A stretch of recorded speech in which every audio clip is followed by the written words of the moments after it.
Magkakaroon naman ng libreng wellness program ang Senado para sa mga empleyado nito. Ilan dito ang acupuncture, massage at bone alignment. Si Mian Corvera sa balita. Bilang bahagi ng pagdiriwang ng anibersaryo ng Senado ngayong taon, nagbigay ng libreng wellness program ang Senado para sa mga empleyado. Nakipag-partner ang tanggapan ni Senate President Juan Miguel Zubiri sa Lex Wellness para makapagbigay ng libreng treatment at therapy tulad ng acupuncture, massage at bone alignment sa mga empleyado. Ito inirequest ng ating Senate President para mabigyan ng special treatment ang ating mga empleyado dahil alam naman natin na sobrang over-fatigue na nila, so need talaga nila ng treatments para siyempre maging healthy sila. Yes, ito mayroon tayong mga medical doctor, mayroon tayong mga neuropathy doctors na nag-check ng part ng internal organ natin sa pamamagitan ng mga dila at tenga, mata, tinitingnan nila. And then mayroon tayong mga modalities na ginagawa, that's acupuncture, bone alignment, and scientific sports massage, at mga machine, mayroon din tayo. Yes, sobrang effective. Lahat naman natin ng mga atletas akong umahawak before at pati na rin sa national team ASCALs. So ito is nakakatulong na ating yung katawan natin is mai-align natin, maiayos natin dahil ang kailangan talaga natin na sila is mapapalambot yung muscle kasi pag naging matigas yan, is yan ang titrigger ng injuries at pain. So ganyan po siya ka-importante, kailangan natin siyang i-treatment ng maayos para maginawaan po at maging refresh yung katawan. Parang isang sasakyan po.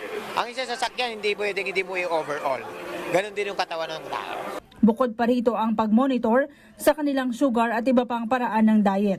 Ayon kay Dr. Laila Celino ng Senate Medical Department, nakakatulong ang ganitong wellness program para makaiwas ang mga empleyado sa mas malalang mga sakit. Ito po sa ating bansa, 10 leading cause of death po, number 1 is cardiovascular disease. At itong cardiovascular disease po, and addition na po, diabetes, ay maiiwasan. No? Ito yung meron tayong pwedeng magawa. So, nagsasagawa tayo ng mga preventive or screening measures, information dissemination, para maging aware ang mga empleyado dito sa Senate kung paano nila maiiwasan or early detection para ma-prevent ang complications.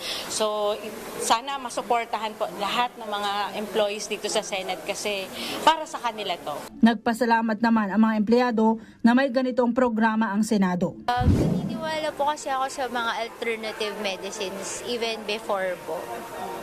Kasi yung lolo ko po, lumaki kami sa hilot, mga herbal, mga oregano, mga ganun. Sa pagkakaalam ko po, project po ng management, external MDB po, para lang po makatulong din sa mga empleyado po. Kasi medyo yung laboratory ko, lahat mataas. Kumbaga para sa akin, try ko na rin dito na at least libre naman ng Senate. Grateful po kasi bilang empleyado po dito sa Senate, may free kami na masahe. Tapos po, hindi naman po lahat may available time para pumunta sa therapist para magpa-check. At least ngayon po na diagnose po kami kung ano po yung katulad sa akin, nagpa-acupuncture pa ako. So nalaman na parang emotionally stressed ako, na hindi po ako I am not fully aware po sa sarili ko. So parang, okay, nalaman ko na may ganun pala ako ngayon. Mian Corvera para sa Mata ng Agila, matatag, matapang, matapak. Magdaraos ng National